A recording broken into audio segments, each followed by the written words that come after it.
मयूरभंज जिलार अग्रणी sports karate academy करंजियार प्रतिभा संवर्धना सभा अनुष्ठित हो जाइछि। एकाडेमीर संपादक आशीष रंजन महांतों सभापतित्व में आयोजित यह कार्यक्रम में वरिष्ठ समवाय वित्त गिरिधारी पृष्टि, पूर्वतन नगरपाल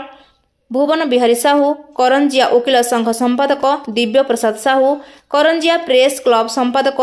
कर्णार्जुन साहा, सांसदक प्रतिनिधि लक्ष्मीकांत राम, वरिष्ठ क्रीड़ाविद गौरीशंकर सिन्हा, समाजसेवी सुधीर अग्रवाल प्रमुख जोगदे अनुष्ठान छात्र छात्री को उत्साहित करने सहित राज्य कराटे प्रतियोगिता रे पदक हासिल करी जातीय स्तर में खेलिबाकू योग्यतार्जन करिथिबा समीक्षा प्रियदर्शनी महंत, अनुष्का नायक, नीतीश कुमार महंत को संबर्धना देथिले। स्पोर्ट्स कराटे एकाडेमी एक अभिनंदन बैठक थिला। जो माने आम राज्य स्तर रे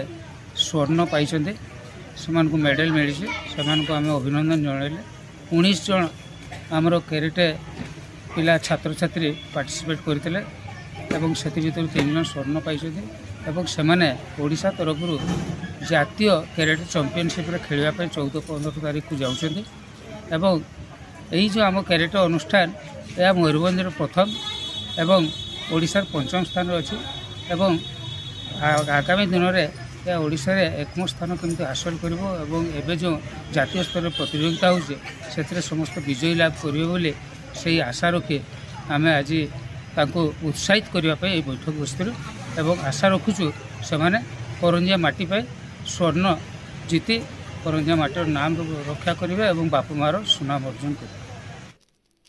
मयूरभंज मुरारी मोहन महापात्र रिपोर्ट, ज्योतिप्रभा न्यूज।